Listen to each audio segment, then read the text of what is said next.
Okay, so good afternoon, everyone. My name is Yue Huan, and um, today I want to share the experience on the E2 procedure implemented by OSC. And today's lecture, I will just explain this from the Niantic platform side. So we just use the aspect from Niantic to see all the procedure. Okay, so this is today's outline. First, I will briefly introduce the E2 interface, and I will show the E2 procedure defined by Orient and the implementation by OSC. Then I will show an example to talk about how does Niantic platform and XApp can cooperate, and how does this system work together. So finally, it's the QA section. Okay. So this figure shows the Niantic platform with the SNO, with the E2 node, and there are three interface here. So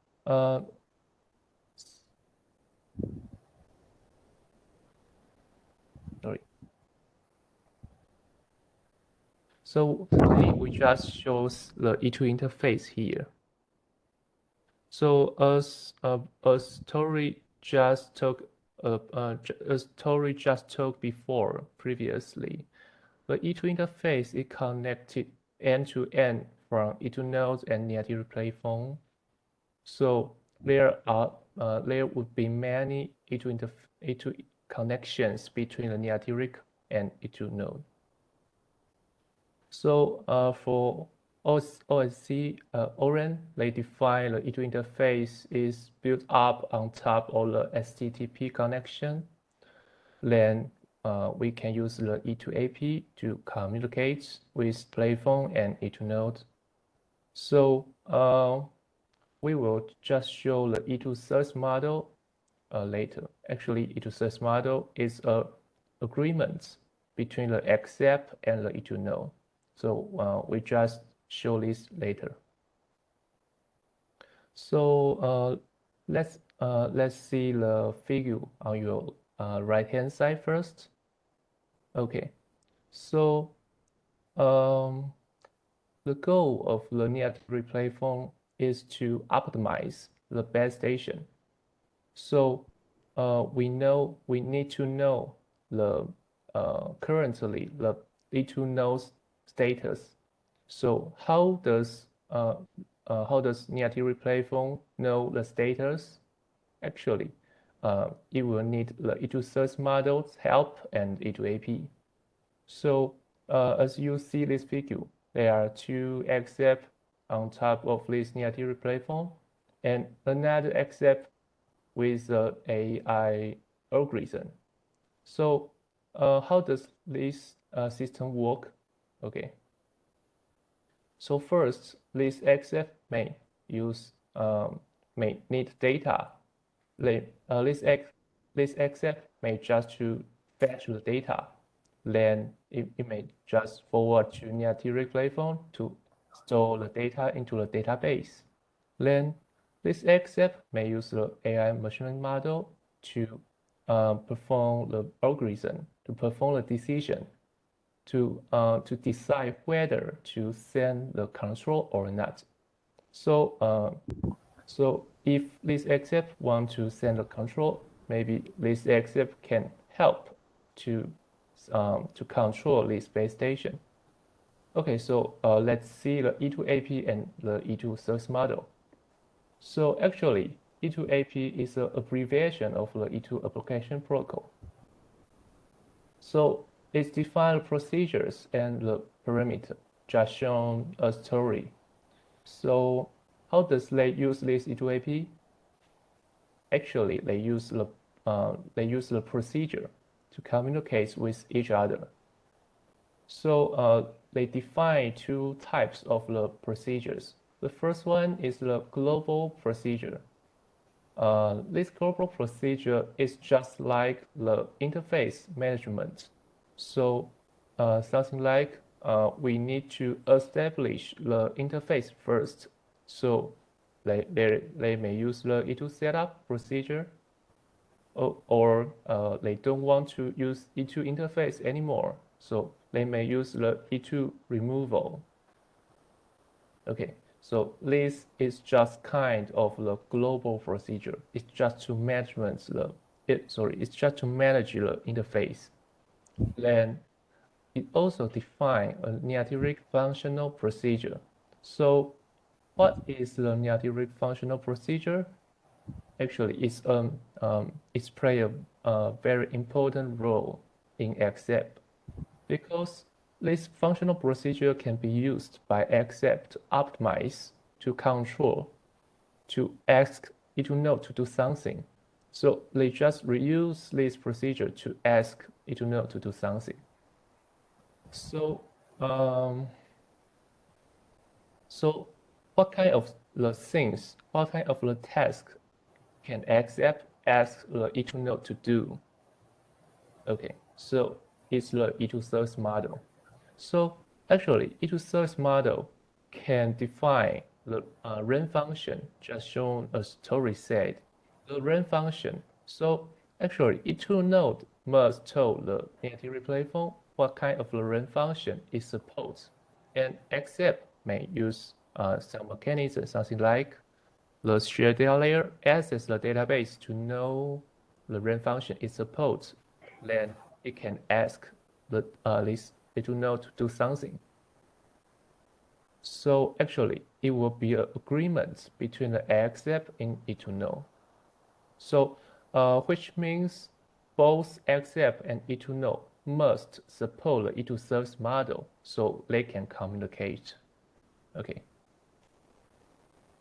So this is a very important question. How does OSC implement this idea?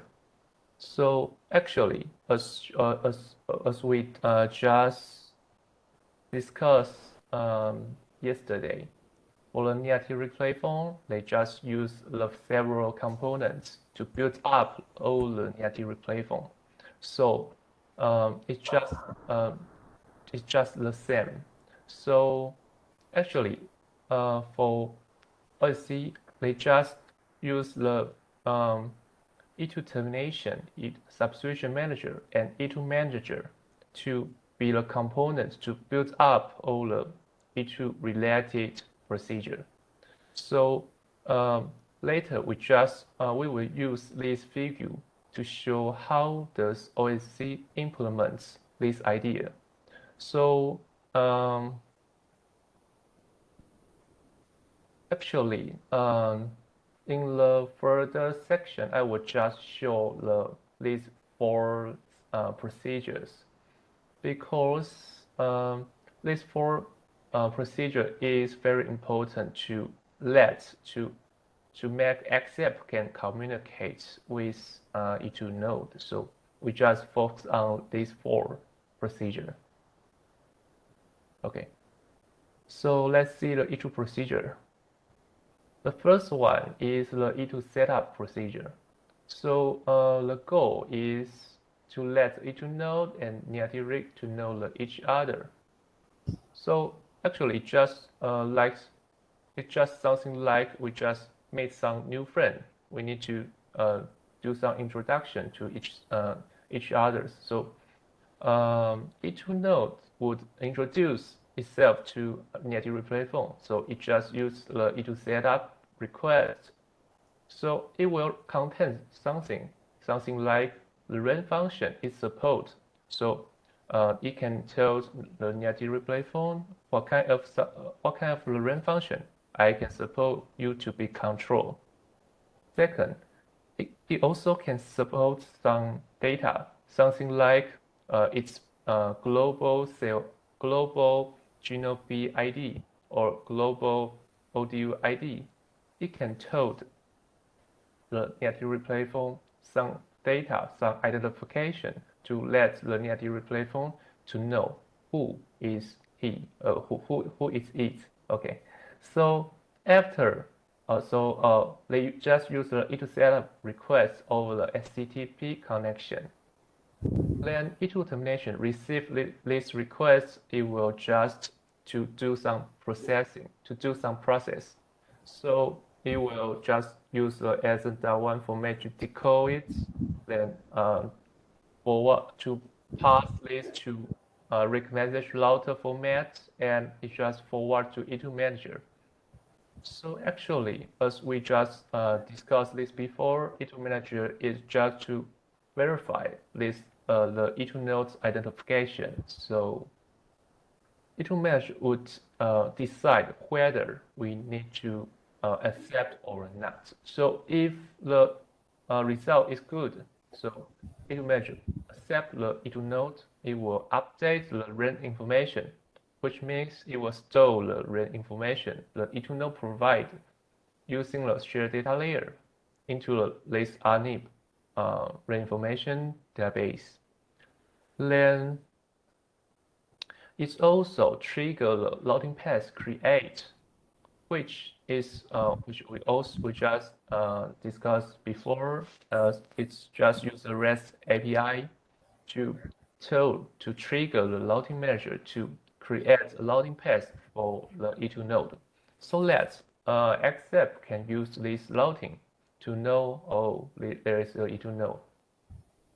Then it's just to E2 manager would generate a response message to tell the E2 node, oh, okay, I know you, so your connection is accepted.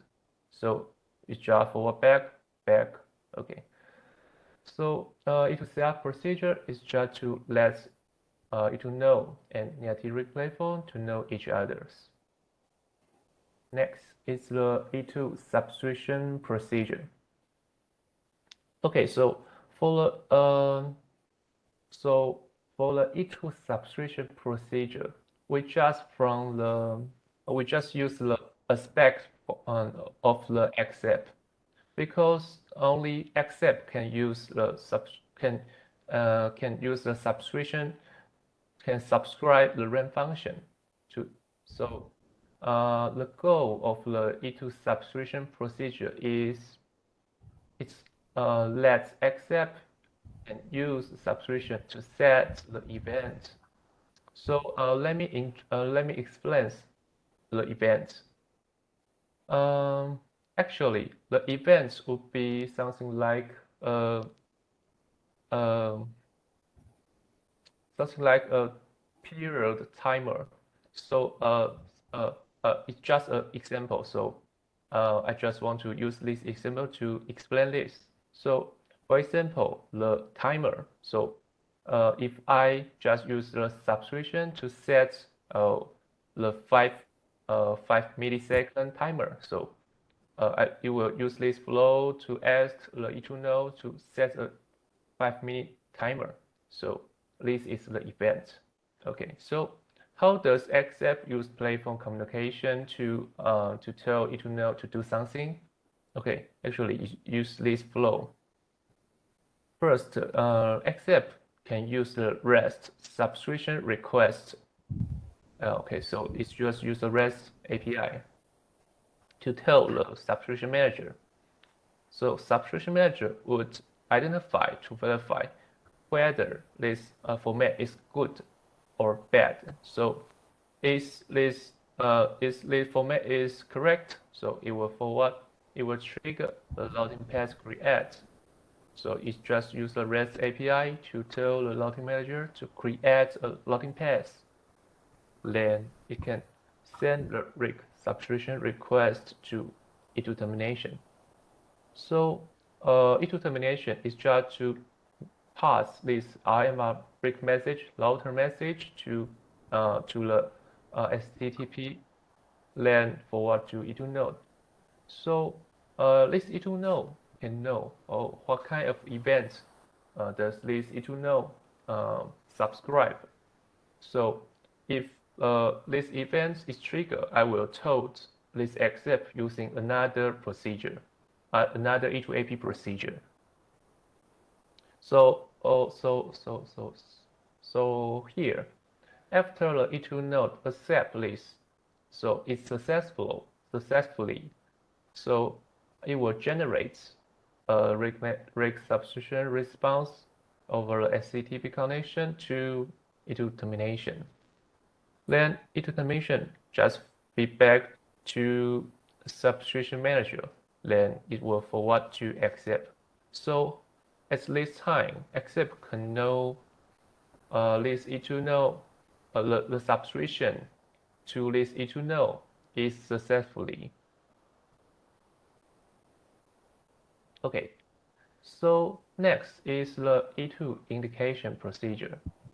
So the goal is that the E2 node can use the indication to use this indication procedure to notify the accept if the this event is just set when the substitution request is triggered. So if the event is triggered, E2 node can use this rig indication procedure to tell the accept the event is triggered. So accept can use another, or it can trigger accept to do other procedure or other use case or other optimization. Okay, so it's something like E2 node just detect the event trigger, then it just uses the rig indication to E2 termination. Then E2 termination just pass the HTTP to rig message router, then forward to the accept. Okay, so last one is the E2 control procedure. So the goal of this E2 control procedure is that accept can use the control to ask E2 node to do something, to do some task. Actually, it will be something like the optimization command to ask E2 node to do something. So accept. So actually, this may be some algorithm here. So this algorithm decide to make a decision to control the base station to control this E2 node. It will here, then this accept can just use the rig control request to E2 termination. So it just directly forward to E2 termination, then it just pass to E2 node, and E2 node would receive this, and it will decide whether to execute. Then it can use the rig control acknowledge to tell to inform the accept. Oh, this control is. I see. I received this control request, and I just respond to you. I just inform you that. Okay, so at the end, I want to use an example to show the E2AP and E2 service model. So here I just use an E2 service model. It's named the key performance measurements. The version is version 1.02. So actually, it's defined by ORED Alliance. So the goal of this E2 service model is just to collect the sale and UE data over the E2 interface. Okay, so I just showed this run function here and the procedure you want to use. So actually, the E2 service model KPM version 1.02, it just supports the E2 procedure like the E2 substitution in E2 indication for the repo type rig service. So the run function it supports is something like the ODU, OCUCP, OCUP, connected to the 5G core or the EPC. So which means we can just identify this the base station is connected to the 5G core or EPC for standalone mode or non-standalone. So actually, the first step is this E2 node, ODU or OCUP or OCUP. They just connected to E2 termination using the E2 setup procedure, and the outcome is successfully. So we can just to subscribe these events, and this E2 node can just reply accept something.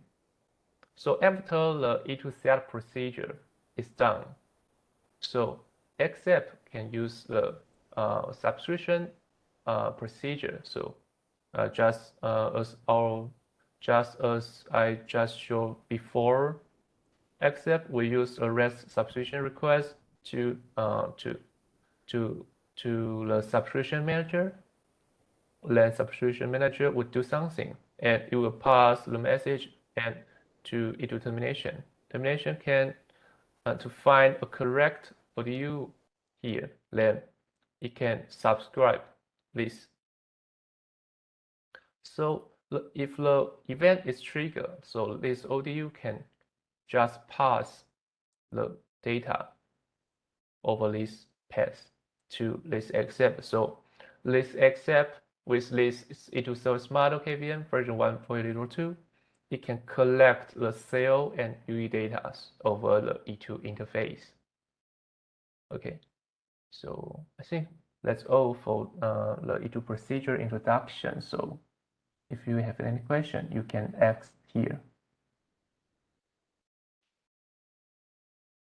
Yuhuan, I have a question. Can you come back to the previous page?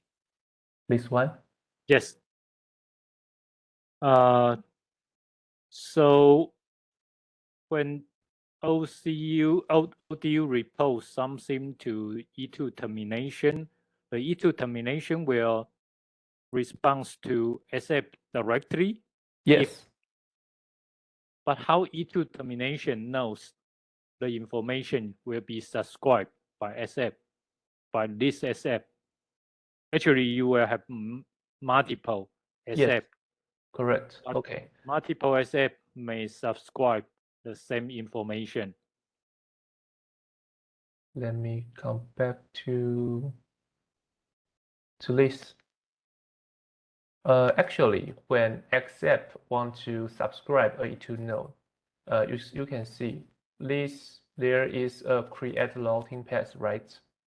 Yeah. So actually, accept lets subscription know which E2 node this accept want to subscribe. So this subscription manager would tell routing manager to create the routing path for this accept and this E2 termination. So actually there is an identification ID. So they just encapsulate this ID in the E2 subscription procedure. So when E2 node receives this ID, and it will just something like if when this E2 node want to use the E2 indication to tell the accept, it can just use this ID in this indication message and forward to E2 termination. So E2 termination would know this ID. So it will just forward based on this ID. So it just can directly send this message to correct accept. So do you mean it's one-to-one? Yes, one-to-one. Okay. So is it possible that multiple SF subscribe the same read indication message from the E2 node? Currently, I think only repo type in repo type substitution cannot achieve that, but the others is okay. The main, I think the question is, sorry. Oh.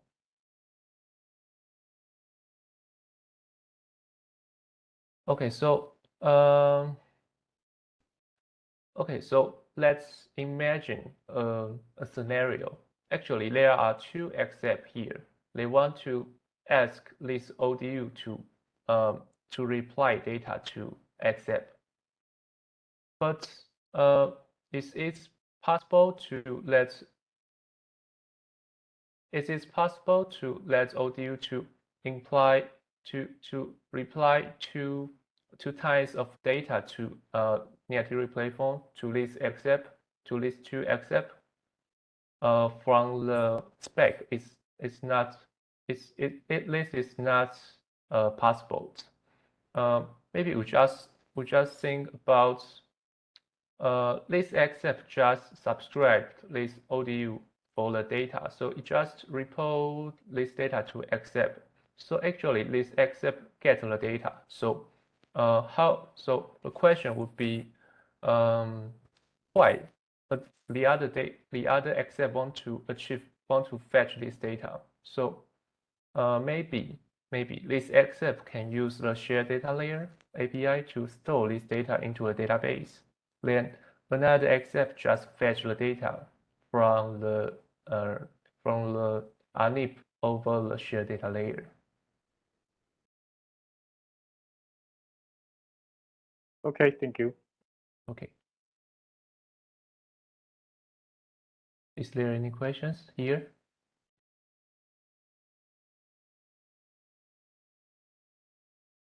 Can I ask one question?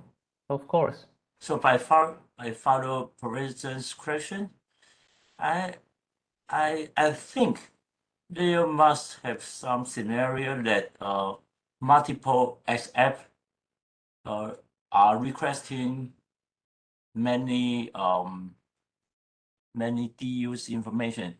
For example, if you want to make the decision for handover, yes, some XF may need to know the information from several DU, like one DU, one serving DU, and many surrounding DU. yes. So I think it should be a many-to-many subscription scenario, like MSF to NODU. Oh, I know how to. Is that possible? How it should be possible, right?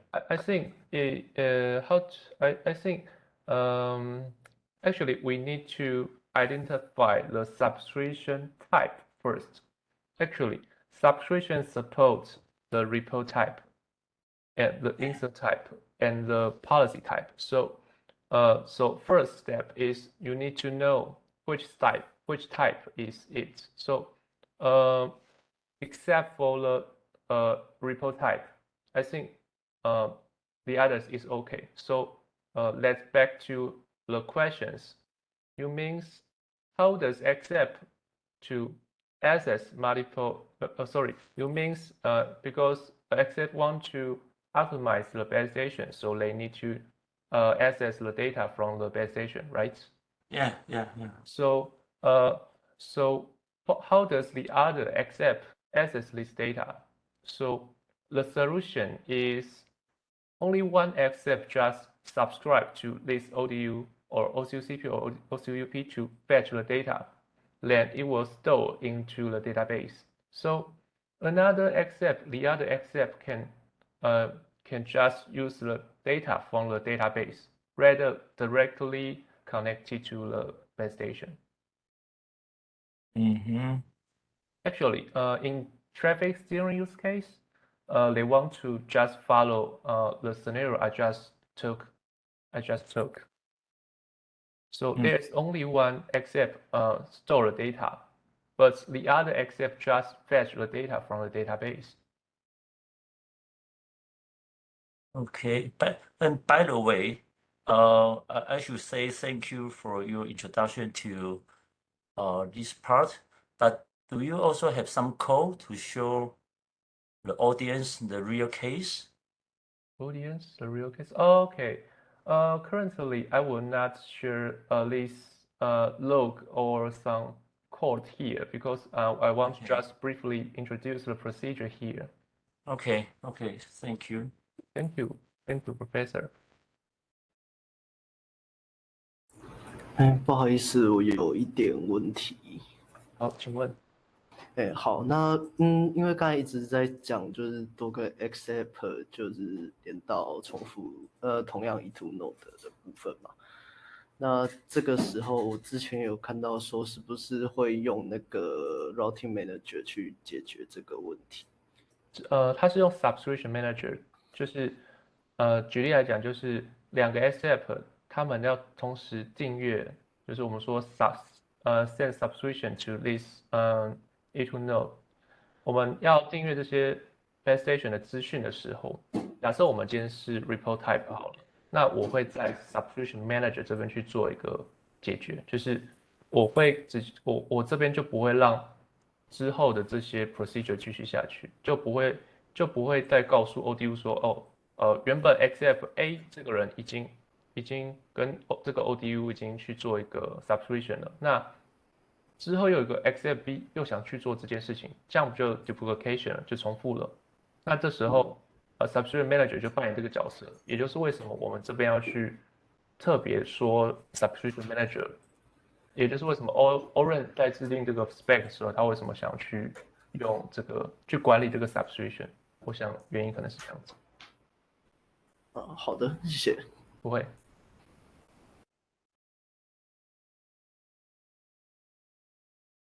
Okay, so if there is no end questions, I can just stop here.